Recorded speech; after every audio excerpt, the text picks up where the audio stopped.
E aí, pessoal, hoje eu vou falar sobre a estética de Anéis do Poder. E aqui eu vou fazer uma diferenciação, não exatamente estética ligada à beleza, embora intimamente ligada à beleza em muitos dos exemplos que eu vou dar aqui para vocês.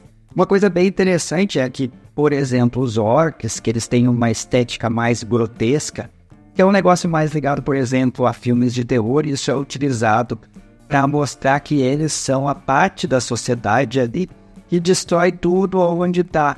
Mas isso é só aparentemente. Se vocês forem prestar bastante atenção, tem uma fala agora nessa segunda temporada que um orc fala, mas por que a gente precisa ir lá tentar enfrentar, fazer guerra e tudo mais? Porque simplesmente eles são vistos como párias da sociedade. Então aquela estética mais escura, mais sombria, representa bastante isso. Eles poderiam ficar muito bem ali no seu local, que eles já conquistaram, mas ao mesmo tempo eles sabem e eles representam o oposto de outras estéticas, de outras formas de comunicação entre eles ali, por exemplo, os elfos. E aí a gente deve fazer uma bela de uma diferenciação entre que o belo realmente dos elfos não é uma coisa totalmente pura. Se a gente prestar bastante atenção, eles meio que representam aquela estética de Roma, do Senado romano, onde uma certa aristocracia mandava em toda a cidade e o povo apenas obedecia. Nesse sentido, a gente pode ver que, apesar de fisicamente belos, eles escondem diversos defeitos, como, por exemplo, politicagem, egoísmo, mas principalmente vaidade. Então, nesse caso, a estética que está muito mais ligada a esse aspecto de vaidade. Quase todos os elfos que estão se apresentando nessa segunda temporada de Anéis do Poder, eles fazem exatamente o que eles querem. A Galadriel, por exemplo, não segue ninguém, ela acaba fazendo as coisas que quer. Em todos os sentidos, o cara que também está fazendo os outros Anéis do Poder, por vaidade, ele vai fazer somente aquilo que ele deseja, e é isso que o Sauron consegue, dentro dessas pequenas falhas de caráter ali dos elfos, conseguir entrar naquela sociedade. Se a gente for prestar bastante atenção, a história em termos de estética do Sauron é a mais interessante, porque ele vem se apresentando de acordo com aquilo que é necessário. Ele se mistura com os homens, depois ele se transforma num elfo. Como ele consegue mudar a sua estética, ele faz com que as pessoas confiem mais facilmente nele. E aí, por proximidade, por identificação e tudo mais. A gente sabe que a beleza, no caso aqui, dos elfos está muito ligado àquela questão de simetria, de tons mais claros, de coisas mais limpas e civilizadas, mas esconde por trás muita mesquinharia. E aí a gente não deve fazer uma relação direta com beleza e bondade, porque normalmente no cinema e nas séries existe essa relação, né, do mocinho ser o cara bonitão e do bandido ser o cara feiozão. Mas isso não é visto aqui, tem nuances que são bem interessantes. E a gente pode ver também outras representações na sociedade, como os anões, que têm uma estética mais bruta, que ao mesmo tempo assim, é ressaltada pelo tamanho dos narizes deles, e deixa, de uma certa forma, feio, né, fugindo do belo, mas ao mesmo tempo as roupas demonstram que eles têm dinheiro, que eles têm acesso àquilo que eles produzem e conseguem bastante coisas para si próprios. Ao mesmo tempo, eles também são mesquinhos, mas têm diversas qualidades que são super importantes. Os anões, eles são bem interessantes nesse sentido também, porque eles se distanciam dos orcs por eles serem super-humanos e mostrarem mais visivelmente esse tipo de relação entre as suas próprias mesquinharias e as suas próprias bondades. Eles vão para um lado e para o outro de uma maneira bem mais abrupta. Por exemplo, que os elfos que ficam tentando disfarçar suas mesquinharias, já os orcs não, mas eles são bem mais diretos. Então, nesse aspecto, eles fazem meio que, digamos assim, aquela parte mais direta e mais crua, mais braçal. Ao mesmo tempo, né, eles são como se fossem alguém da nossa sociedade que tem dinheiro, mas que não é aceito pela alta aristocracia da sociedade, que seriam os elfos, que são aqueles caras que se acham os superiores, os donos da justiça e tudo mais. A gente vê que na prática não é bem assim. Se você está aqui pela primeira vez, sou o Júlio Koubert, Não esquece de dar um like no vídeo e curtir o canal. Estou sempre falando sobre séries, filmes e tudo que está acontecendo na cultura pop. E ali a gente tem uma outra categoria que está bastante presente nessa série, que são os homens. E os homens ali, eles são meio que uma mistura entre as coisas bonitas que tem os elfos, algumas coisas mais grosseiras que estão nos anões e que estão nos orcs, mas ao mesmo tempo a mesquinharia, a luta pelo poder vai minando ali aquelas coisas. Eles são, digamos assim, uma mistura de todas as características boas e más dessas outras estéticas, mas se vocês olharem ali, não é homens mais ou menos como a gente vê na nossa sociedade, homens e mulheres. São homens também de uma classe social mais elevada, e a gente vê isso pelas roupas, pelos ambientes que eles estão ali, e depois mostra a sociedade pobre também nesse sentido.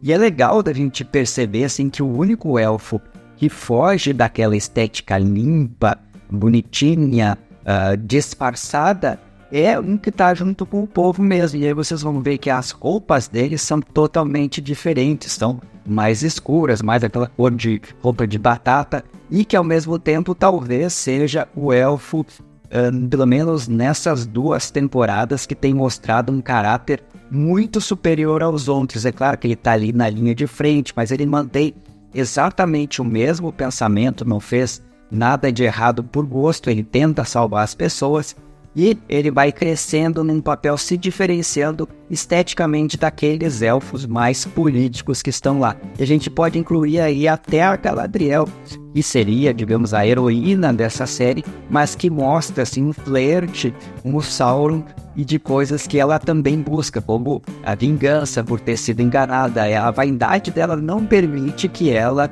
seja enganada por alguém, e nisso que o Sauron está se aproveitando. Por outro lado, então, a gente tem daí o que seria o que foge mais dos padrões estéticos de todos eles, os pés pequenos, que depois futuramente podem ser vistos como os hobbits.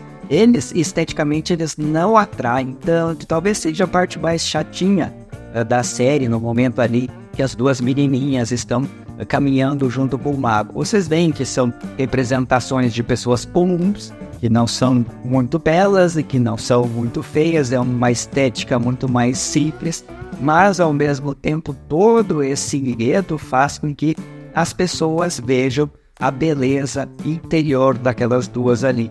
Então elas estão sempre se ajudando, elas ajudam o mago mesmo, sem que ele peça, e isso faz com que tenha um enredo ali em relação a eles que possa, lá na frente, né, nos livros originais e depois dos filmes, que possa ser cumprida a missão do Frodo para que ele possa destruir um anel. Então, tipo, essa estética mais simples, mais dia a dia ali, é o que faz com que a gente perceba outras qualidades que estão presentes ali e realmente buscar a beleza interior. Daí a estética não é um ponto principal, e sim aquilo que está dentro das pessoas, aquilo que as pessoas se motivam a fazer pelos caminhos certos, por eles irem e tentar ajudar os outros sem esperar nada em retribuição.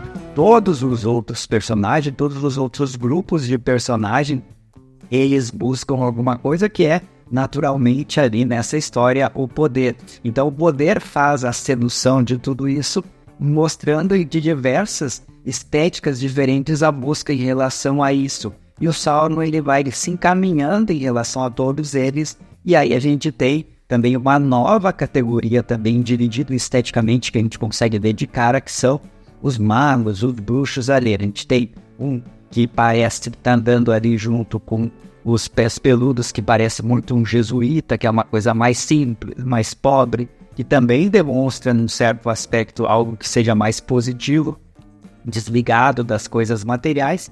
E a gente tem um outro mago, que daí é todo pomposo, que provavelmente deve ser o Saruman, que está tentando ganhar cada vez mais poder pela sua influência. E ele já tem uma estética muito mais ameaçadora, apesar de estar usando roupas brancas e pretas, o cabelo bem escuro e tudo mais, a feição fechada.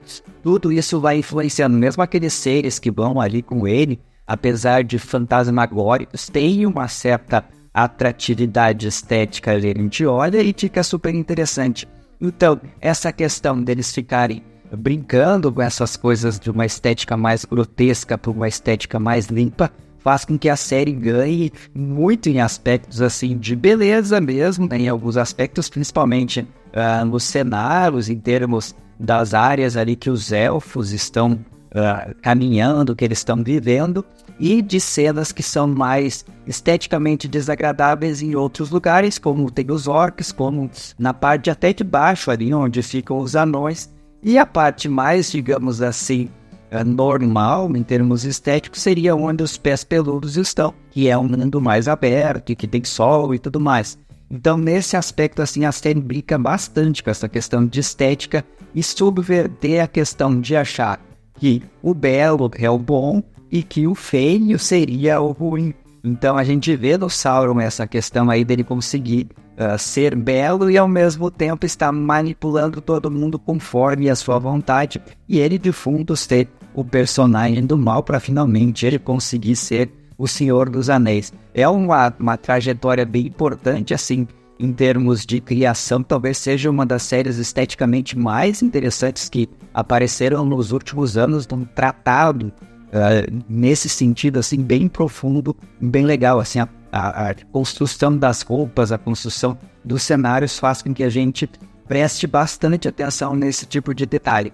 Mesmo também a trilha sonora lembra esse aspecto estético aqui, quando muda, quando a gente está lá com os orcs é uma coisa mais pesada, mais ruidosa, e quando está com os elfos é aquele negócio muito mais flautinha ali, mais leve, nesse sentido. Então, essa brincadeira aí é para esconder diversas coisas que estão por trás dessas imagens, desses sons que a gente vai tendo acesso. Eu gosto bastante, né, desse tipo de mensagem que vai sendo transmitida a partir de coisas que não são faladas, e a estética de Anéis do Poder tá de parabéns porque consegue fazer um negócio que não é clichê e que foge realmente daquele padrão assim, bom, mal, tentando novas funções, tentando coisas mais complexas. Mas a gente pode esperar diversas reviravoltas aí, quando principalmente o Sauron for revelado também para os elfos, e que haja uma guerra de fato. A estética da guerra também é algo que atrai bastante as pessoas, porque, mas vocês veem ali que até o sangue muda a cor, né? O sangue dos orcs mais escuros e tudo mais, e mesmo as cenas mais violentas buscam ter um movimento, as danças de luta são completamente diferentes, principalmente na hora que eles estão tentando enfrentar o mal. Ali é tudo bem teatral, quando o Sauron é traído ali logo no começo do primeiro episódio, a gente vê aquela reunião, aquelas buscas pelo poder, e ele meio que fica sem acreditar que está sendo traído. Realmente vale bastante a pena prestar atenção nesses detalhes. Coloquem aqui alguns detalhes que eu me esqueci de falar ou que tenham chamado a atenção de vocês. Um abraço e até o próximo vídeo.